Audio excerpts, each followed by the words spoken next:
আসসালামু আলাইকুম, শামিলিনা আমন্ত্রণ জানাচ্ছেন টিভির মধ্যাহ্নের খবরে। যে বৈষম্যহীন দেশ করতে বীর মুক্তিযোদ্ধা ও ছাত্র জনতা আত্মত্যাগ করেছে, তা দেশের লক্ষ্য বাস্তবায়নে সবাইকে ঐক্যবদ্ধ হয়ে কাজ করার আহ্বান জানিয়েছেন অন্তর্বর্তীকালীন সরকারের প্রধান উপদেষ্টা ডক্টর মোহাম্মদ ইউনূস। সশস্ত্র বাহিনী দিবস উপলক্ষে খেতাবপ্রাপ্ত বীর মুক্তিযোদ্ধা ও তাদের পরিবারের সদস্যদের সংবর্ধনা অনুষ্ঠানে তিনি এমন আহ্বান জানান। এর আগে সশস্ত্র বাহিনী দিবস উপলক্ষে ঢাকা সেনানিবাসে শিখা অনির্বাণে মুক্তিযুদ্ধে শহীদদের প্রতি রাষ্ট্রপতি, প্রধান উপদেষ্টা ও ৩ বাহিনী প্রধানগণ শ্রদ্ধা জ্ঞাপন করেন। নজরানা চৌধুরী রিপোর্ট। ২১ নভেম্বর সশস্ত্র বাহিনী দিবস। ১৯৭১ সালের এই দিনেই বাংলাদেশের সেনা, নৌ ও বিমান বাহিনী একযোগে পাকিস্তানি বাহিনীর বিরুদ্ধে আক্রমণের সূচনা করেছিল। দিবসটি উপলক্ষে ঢাকা সেনানিবাসের শিখা অনির্বাণে পুষ্পস্তবক অর্পণ করেন রাষ্ট্রপতি মোহাম্মদ শাহাবুদ্দিন। পরপর শ্রদ্ধার্ঘ্য অর্পণ করেন অন্তর্বর্তীকালীন সরকারের প্রধান উপদেষ্টা অধ্যাপক মোহাম্মদ ইউনূস।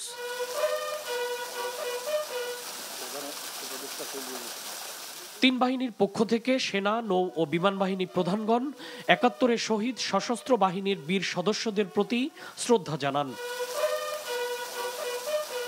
খেতাবপ্রাপ্ত বীর মুক্তিযোদ্ধা ও তাদের পরিবারের সদস্যদের জন্য সশস্ত্র বাহিনী বিভাগের পক্ষ থেকে আয়োজিত সংবর্ধনা অনুষ্ঠানে যোগ দেন প্রধান উপদেষ্টা।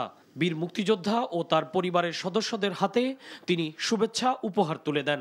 এ সময় প্রধান উপদেষ্টা বলেন, একটি বৈষম্যহীন, উন্নত, সমৃদ্ধ বাংলাদেশ গড়তে সবাইকে একযোগে কাজ করতে হবে। নতুন বাংলাদেশ গড়ার যে সুযোগ ছাত্র জনতার সাহস ও আত্মত্যাগের বিনিময়ে আমরা সম্প্রতি অর্জন করলাম, সেটাকে কাজে লাগিয়ে আমাদের সুন্দর ও সমৃদ্ধশালী ভবিষ্যৎ গড়তে হবে। এই নতুন দেশে আমাদের দায়িত্ব সকল মানুষকে একটি বৃহত্তর পরিবারের বন্ধনে আবদ্ধ করা। পরিবারে মতভেদ থাকবে, বাকবিতণ্ডা হবে, আমরা কেউ কারো শত্রু হব না, কাউকে তার মতের জন্য শত্রু মনে করব না, কাউকে ধর্মের কারণে শত্রু মনে করব না, আমরা সবাই সমান। সশস্ত্র বাহিনী দিবস উপলক্ষে সকল বীর মুক্তিযোদ্ধাদের শুভেচ্ছা জানান প্রধান উপদেষ্টা।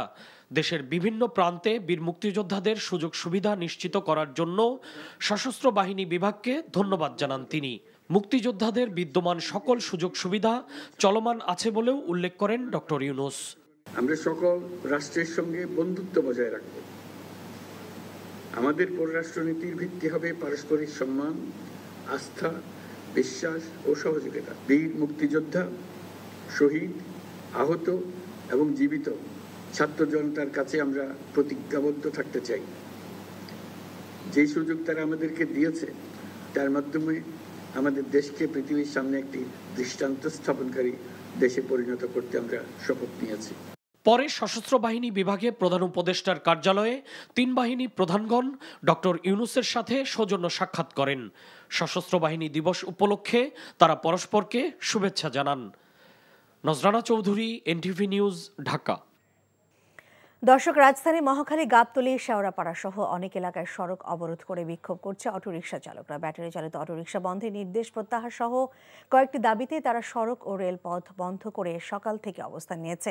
যাচ্ছি রাজধানী মহাখালীতে, সেখানে আছেন আমাদের স্টাফ করেসপন্ডেন্ট মেজবাহ হাসান। আমরা তার সঙ্গে সরাসরি যুক্ত হচ্ছি। মেজবাহ, সড়ক এবং রেলপথ অবরোধের সর্বশেষ কি তথ্য আছে আপনার কাছে জানাবেন? লীনা, কিছুক্ষণ আগেও, গেল 5 মিনিট আগেও এখানে অনেকটা শান্তশিষ্ট পরিবেশ ছিল। অটোরিকশা যারা চালান তারা কিনা এখান থেকে অবস্থান নিয়েছিলেন এবং তারা তাদের দাবি, কিছুক্ষণ আগে সেনা সদস্যরা আসে এবং পুলিশ আগে থেকে অবস্থান নিয়েছিলেন। সেনা সদস্যরা যখন তাদের উপর চড়াও হওয়ার পরে কিন্তু এক প্রকার তারা পিছু হটে পরবর্তী থেকে ইট পাটকেল নিক্ষেপ করতে দেখা যায় যে রেল লাইনের ওপাশ থেকে। এক পর্যায়ে সেনা সদস্যদের নিয়ন্ত্রণে ছিল পুরো মহাখালী এলাকা। পরে কিন্তু আবার যে অটোরিকশা শ্রমিকরা তারা কিন্তু ইটপাটকেল নিয়ে আবার পুরো এলাকা ইটপাটকেল এবং লাঠি সোঁটা নিয়ে সেনা সদস্য এবং পুলিশ সদস্যদের উপর হামলা চালায় এবং পুরো মহাখালী এলাকা অনেকটা বলা যায় এখন শ্রমিকদের নিয়ন্ত্রণে এবং পুলিশ এবং সেনা সদস্যরা কিন্তু তারা কয়েক দফায় 2 থেকে 3 দফা পর কিন্তু পুলিশ সদস্যরা পিছিয়ে হাঁটতে বাধ্য হয়। এখন পর্যন্ত কিন্তু এই মহাখালী যে স্কেচ টাওয়ার যেটি আছেন ভবনে তারা ভাঙচুর করে এবং রাওয়া ক্লাব আছে সেখানেও তারা ভাঙচুর করে, এছাড়া কয়েকটি স্থানে কিন্তু তারা ভাঙচুর করে। পুরো এলাকা এখন পর্যন্ত কিন্তু থমথমে অবস্থা বিরাজ করছে এবং কিছুক্ষণ পরপর উত্তেজনা তৈরি হচ্ছে একটু আগে এবং গাড়িগুলো কিন্তু সাধারণ মানুষের তো ভোগান্তি তৈরি হয়েছে। যখন সেনাবাহিনী নিয়ন্ত্রণে নিয়েছিল সে সময়ে কিন্তু গাড়িগুলো যখন রাস্তা ক্রস করার চেষ্টা করছিল তখন মূলত এখানে গাড়ির বেশ কিছু গাড়ির চালক এবং যাত্রীদেরকেও তারা পিটানো করছে, তারা কিন্তু শ্রমিকদের আক্রোশের শিকার হন। এছাড়া পুরো এলাকা কিন্তু এখনো দেখতে পাচ্ছেন নিশ্চয়ই, আপনার মাধ্যমে দর্শকদেরকে চেনানোর চেষ্টা করবে স্কেচ টাওয়ারের ভিতরে কিন্তু তারা এখনো ইটপাটকেল মেরেছে এবং এখানে যারা প্রহরী আছেন তারা কিন্তু অনুরোধ করছেন যে হামলা না চালানোর জন্য, তারপরেও কিন্তু তারা হামলা চালিয়ে যাচ্ছেন। এছাড়া যদি একটু বলার চেষ্টা করে, একজন সাংবাদিক ইতিমধ্যে আমরা দেখেছি মোহনা টেলিভিশনে, একজন উনি কিন্তু সামান্য আহত হয়েছেন, ক্ষত হয়েছেন, একটি ইট তাকে আহত করেছে। এছাড়া পুরো এলাকা যদি বলার চেষ্টা করে পর্যন্ত কিন্তু অনেকটা রণক্ষেত্র বলা যায় পুরো এলাকা জুড়ে। পুরো এলাকা কিন্তু শ্রমিকদের নিয়ন্ত্রণে, সাধারণ যে শ্রমিকরা যারা আন্দোলনে একটু আগেই আন্দোলন করছিলেন শান্তভাবে, তারা কিন্তু অনেকটাই মারমুখো বলা যায় এবং বিভিন্ন সময় তারা কিন্তু হামলা করছেন এবং স্কেচ টাওয়ারে মূলত দাবির কথা বলে রাখি, গেল 3 দিন আগে কিন্তু উচ্চ আদালত থেকে একটি রায় দেওয়া হয়, অটোরিকশা বন্ধের যে রায় দেওয়া হয় সেই অটোরিকশা বন্ধের রায় দেওয়ার পরে আজকে থেকে নিষেধাজ্ঞা হওয়ার কথা, কিন্তু আজকে নিষেধাজ্ঞা তারা না মেনে কিন্তু তারা আন্দোলন করে এবং তাদের যে দাবি যে আসলে অটোরিকশা বন্ধ হলে তাদের যে আয়ের যে জায়গাটা, রুজির যে জায়গাটা সেটি বন্ধ হয়ে যাবে। এজন্য তারা চান যে অটোরিকশা বন্ধ না হয়ে প্রধান সড়ক ছাড়া ভিতরে যেখানে চালানো সম্ভব হয় সেখানে। আমরা কথা বলেছিলাম যে আসলে অটোরিকশার বিকল্প কিছু আছে না, পায়ে চলিত কোনো রিক্সা তারা করতে পারবে কিনা, কিন্তু তারা যেটি বলছিলেন যে আসলে অটোরিকশা যেহেতু অটোরিকশাকে আমদানি করা হচ্ছে এবং তাদেরও একটা দাবি যদি অটোরিকশাকে বন্ধ করতে হয় তার আগে কিন্তু অটোরিকশা যে যন্ত্রপাতি এবং যে মোটরগুলো আসছে এগুলা কিন্তু আমদানি বন্ধ করলেই কিন্তু অটোরিকশা এমনিতে বন্ধ হয়ে যাবে এবং তারা নিষেধাজ্ঞা কিন্তু মানেন না, সেটাই কিন্তু তারা বলছিলেন। এই ছিল মহাখালী থেকে সবশেষ। রিনা, জানছিলাম মহাখালী থেকে অটোরিকশা চালকদের অবরোধের সর্বশেষ খবর। শেওড়াপাড়ায় আমাদের স্টাফ করেসপন্ডেন্ট কায়কোবাদ মাহমুদের কাছে আমরা সরাসরি যুক্ত হচ্ছি তার সঙ্গে। কায়কোবাদ, যেহেতু বিক্ষোভ চলছে অটোরিকশা ব্যাটারি চালিত চালকদের, সেই বিক্ষোভের ফলে আসলে যানজটের অবস্থা আপনি কেমন দেখছেন সেই বিষয়ে জানতে চাই।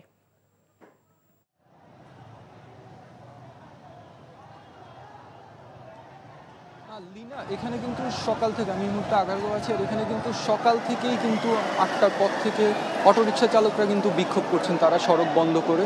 তারা যে গত মঙ্গলবার যে রায়টি দিয়েছিল হাইকোর্ট থেকে যে ঢাকা মহানগরীর সড়কে আর অটোরিকশা চলবে না, তার বিরোধিতা করে কিন্তু তারা এটা করছেন। আর তারা আমাদেরকে যেটি বলছেন, আসলে তারা এভাবে 3 দিনের নোটিশে তাদেরকে যে অটোরিকশা বন্ধ করে দেওয়া হলো, এখন তাদের কিন্তু জীবন জীবিকাটা হুমকির মুখে পড়েছে, তারা আমাকে যেটি বলছেন। আর তারা বলছেন যে তাদের যে মূল বিষয়টি যে উৎপাদন হচ্ছে, অটোরিকশা যে আমদানি হচ্ছে, এগুলো বন্ধ না করে তাদেরকে কিস্তি দিয়ে কিনতে দেওয়া হচ্ছে, এরপরে বন্ধ করা হচ্ছে, যার ফলে কিন্তু তারা এখন তাদের দুর্বিষহ জীবনযাপন করছেন। তারা তাদের কিস্তির টাকা দিতে পারছেন না, তাদের সন্তানদের স্কুলে বেতন দিতে পারছেন না, এমনকি আমাদেরকে বলছিলেন। তবে এটির সাথে এটি আমি জানিয়ে রাখি যে আপনাকে যে সকাল থেকে যেহেতু অবরোধ করা হয়েছে, আর আজকে সপ্তাহে বৃহস্পতিবার, আজকে একটি ব্যস্ত দিন, তার ফলে আমরা দেখতে পাচ্ছি কিন্তু লম্বা জ্যাম কিন্তু আমরা দেখতে পাচ্ছি। এখানে তারা কিন্তু অ্যাম্বুলেন্স অর্থাৎ জরুরি পরিষেবা ছাড়া, শিক্ষার্থী এরকম পরিষেবাগুলো ছাড়া কিন্তু তারা অন্য কাউকে যেতে দিচ্ছে না, কিন্তু অ্যাম্বুলেন্সরা তারা যেতে দিচ্ছে। তারা এ ব্যাপারে তারা এখানে কোনো ধরনের কঠোর ভাব দেখাচ্ছে না। আর এছাড়া কিন্তু সাধারণ মানুষ কিন্তু যারা ছিলেন, যেহেতু দীর্ঘ সময় অতিবাহিত হয়ে গিয়েছে, তারা কিন্তু যার নিজেদের মতো করে পার হয়ে গেছেন, হেঁটে পার হয়ে। আমি যদি দেখাই, এখানে কিন্তু চারদিকে আসলে পুরো সড়ক বন্ধ, আর মোটরসাইকেল গেলেও কিন্তু তারা একটু বাধা দিচ্ছে। এই মুহূর্তে কিন্তু এরকম একটি ঘটনা আপনারা দেখতে পাচ্ছেন এখানে। তো সব মিলিয়ে কিন্তু সাধারণ মানুষ এখানে কিন্তু ভোগান্তিতে পড়ছেন। তারা আমাদেরকে যেটি বলছেন যে আসলে এই ধরনের বিষয়গুলো আসলে সড়ক থেকে দ্রুত সম্ভব আলোচনায় নিয়ে যাওয়া উচিত, সরকার থেকেই সিদ্ধান্তটা আসা উচিত আরো কঠোরভাবে। আর শৃঙ্খলা রক্ষা বাহিনীর উপস্থিতি কিন্তু এখানে এখন পর্যন্ত আমরা সেভাবে দেখতে পাচ্ছি না। সব মিলিয়ে তারা বলছেন যে আসলে যতক্ষণ না তাদের দাবি মানা হয় তারা কিন্তু সড়কটি ছাড়বেন না, আর সাধারণ মানুষের ভোগান্তি এর সাথে চলছে। তো লিনা, এই ছিল এখানকার সর্বশেষ। দর্শক, আমাদের সহকর্মী কায়কোবাদ মাহমুদ জানাচ্ছিলেন শেওড়াপাড়া থেকে অটোরিকশা চালকদের বিক্ষোভের খবর। দর্শক, যেমনটি জানিয়েছি, রাজধানী মহাখালী, গাবতলী, শেওড়াপাড়া সহ অনেক এলাকার সড়ক অবরোধ করে বিক্ষোভ করছে অটোরিকশা চালকরা। এবং আমরা এখন এই মুহূর্তে যাচ্ছি আমাদের সহকর্মী নাহিদ প্রিন্সের কাছে। তিনি আছেন কমলাপুর রেল স্টেশনে এবং তার সঙ্গে আমরা এই বিষয়ে জানবো। আমরা সরাসরি যুক্ত হচ্ছি নাহিদ প্রিন্সের সঙ্গে। নাহিদ, আপনি এখন আছেন কমলাপুরে। আপনার কাছ থেকে জানতে চাই যে সারা দেশের সাথে রেল চলাচল বন্ধ রয়েছে, তো এই বিষয়ে আপনার কাছে কি তথ্য আছে আরো?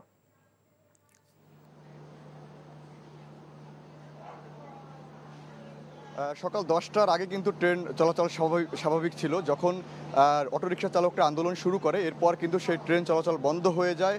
10টার পর কিন্তু আর কোনো ট্রেন সেই কমলাপুর রেল স্টেশন থেকে ছেড়ে যায়নি। এবং এছাড়া যে বাইরের ট্রেনগুলো, যে ঢাকামুখী যে ট্রেনগুলো ছিল, সেগুলো কিন্তু বিভিন্ন স্টেশনে আটকা পড়েছে। বাইরে সেই যে বিক্ষোভ চলছে অটোরিকশা চালকদের, সেই জন্য কিন্তু সেই ভোগান্তি, সেটি বলছিলেন কমলাপুরের কর্তৃপক্ষরা। তারা বলছেন যে যাত্রী নিরাপত্তার স্বার্থের জন্যই মূলত তারা আপাতত ট্রেন চলাচল বন্ধ রেখেছে। তবে সেটি সাময়িক বন্ধ, খুব শীঘ্রই পরিস্থিতি স্বাভাবিক হলে সেটি খুলে দেওয়া হবে। এছাড়া কিন্তু যাত্রীরা অপেক্ষা করছে, বিভিন্ন দূর দূরান্তে তারা যাবে, সেটিও বলছিলেন। সেই ভোগান্তি কিন্তু এখনো পোহাতে হচ্ছে। সেই কমলাপুর স্টেশনে তারা অপেক্ষা করছে দীর্ঘক্ষণ ধরে। সকাল 10টার আগেও কোনো ট্রেন, 10টার আগে যে ট্রেনগুলো ছেড়ে গেছিল সেগুলো কিন্তু স্বাভাবিক প্রক্রিয়ায় ছিল, এবং 10টার পরে কিন্তু সেই প্রক্রিয়াটি অনেকটাই ভেস্তে চলে যায়। সেই ট্রেনগুলো কিন্তু এখন স্টেশনের বিভিন্ন প্ল্যাটফর্মে কিন্তু অপেক্ষা করছে, সেখানে ভেস্তে চলে যায়। সেই ট্রেনগুলো কিন্তু এখন স্টেশনের বিভিন্ন প্ল্যাটফর্মে কিন্তু অপেক্ষা করছে, সেখানে যাত্রীরা বসে আছে, তারা বিভিন্ন দূর দূরান্তে তারা যাবে, সেটিও তারা বলছিলেন। এছাড়া স্টেশন কর্তৃপক্ষ যেটি বলছেন যে ট্রেনের যদি যাত্রীর সমস্যা ঘোচাতেই মূলত তারা আপাতত ট্রেন চলাচল বন্ধ রেখেছে। কারণ কিছুদিন আগেও একটি বিশৃঙ্খলা ঘটনা ঘটেছিল, ট্রেনকে কেন্দ্র করে কয়েকজন আহতের ঘটনাও ছিল। সেই সকল বিষয়কে মাথায় রেখে তারা মূলত ট্রেন চলাচল অনেকটা বন্ধ রেখেছে, কারণ যাত্রীরা যেন দুর্ভোগে না পড়ে, তারা যেন ক্ষতিগ্রস্ত না হয়, সেই দিকগুলোই তারা বিবেচনা করছে, এটি বলছিলেন। কখন ট্রেন ছাড়বে সে বিষয়ে এখনও কোনো নির্দেশনা আসেনি। সেখানে অ্যানাউন্স করা হচ্ছে যে তারা বারবার এই বিষয়ের জন্য তারা দুঃখ প্রকাশ করছেন যে ট্রেন চলাচল যে বিলম্বে ছেড়ে যাবে, সেগুলো যেন তারা তাদের কাছে দুঃখ প্রকাশ করছেন, সেটি বলছিলেন। যে যাত্রীদের নিরাপত্তার স্বার্থের জন্যই মূলত সেই ট্রেন চলাচল বিলম্ব হচ্ছে। মূলত ঢাকাতেই কিন্তু সেই আন্দোলন চলছে অটোরিকশা চালকদের। আমরা দেখাচ্ছিলাম, সেই মহাখালীতেও দেখেছি, আগারগাঁও এবং শেওড়াপাড়ায়ও দেখেছিলাম একই চিত্র, যেখানে রাস্তাঘাটও কিন্তু বন্ধ রয়েছে। তো কমলাপুরের যে দৃশ্য সেটিও কিন্তু একই রয়েছে, যাত্রীরা দুর্ভোগে পড়েছে, যারা ট্রেন স্টেশন সেটিও কিন্তু ছেড়ে যাচ্ছে না। তো এই ছিল কমলাপুর রেল স্টেশন থেকে আমার কাছে সর্বশেষ। আমাদের সহকর্মী নাহিদ প্রিন্স কমলাপুর থেকে জানাচ্ছিলেন সেখানকার রেল যোগাযোগের সর্বশেষ খবর। সড়ক দুর্ঘটনাকে কেন্দ্র করে গাজীপুরের চক্রবর্তী ও জিরানি এলাকায় নবীনগর চন্দ্রা সড়ক অবরোধ করে বিক্ষোভ করছেন শ্রমিকরা। প্রত্যক্ষদর্শীরা জানান, সকালে চক্রবর্তী এলাকায় নরবান ফ্যাশন লিমিটেডের 2 জন নারী শ্রমিক কাজে যোগ দিতে যাচ্ছিলেন। পথে রাস্তা পার হওয়ার সময় পেছন থেকে একটি দূরপাল্লার বাস তাদের ধাক্কা দিয়ে দ্রুতই পালিয়ে যায়। এতে ঘটনাস্থলেই এক নারী শ্রমিক মারা যান। এই ঘটনার পরপরই ওই কারখানার শ্রমিকরা সড়ক অবরোধ করে বিক্ষোভ শুরু করে। এতে দীর্ঘ যানজটের সৃষ্টি হয়, ভোগান্তিতে পড়েন যাত্রীরা। অন্যদিকে গতকাল জিরানি এলাকায় ওকোটেক্স নামের কারখানার এক শ্রমিক সড়ক দুর্ঘটনায় নিহতের জেরে আজও সড়ক অবরোধ করে বিক্ষোভ করছেন শ্রমিকরা। তবে যৌথ বাহিনীর সদস্যরা নবীনগর চন্দ্রা সড়কে যান চলাচল স্বাভাবিক রাখতে কাজ করে যাচ্ছেন। জুলাই আগস্টে ছাত্র জনতার আন্দোলনে হত্যার অভিযোগে দায়ের করা মামলায় সাবেক অতিরিক্ত অ্যাটর্নি জেনারেল ব্যারিস্টার মেহেদী হাসান চৌধুরীকে হাইকোর্টে দেয়া জামিন স্থগিত করেছে আপিল বিভাগ।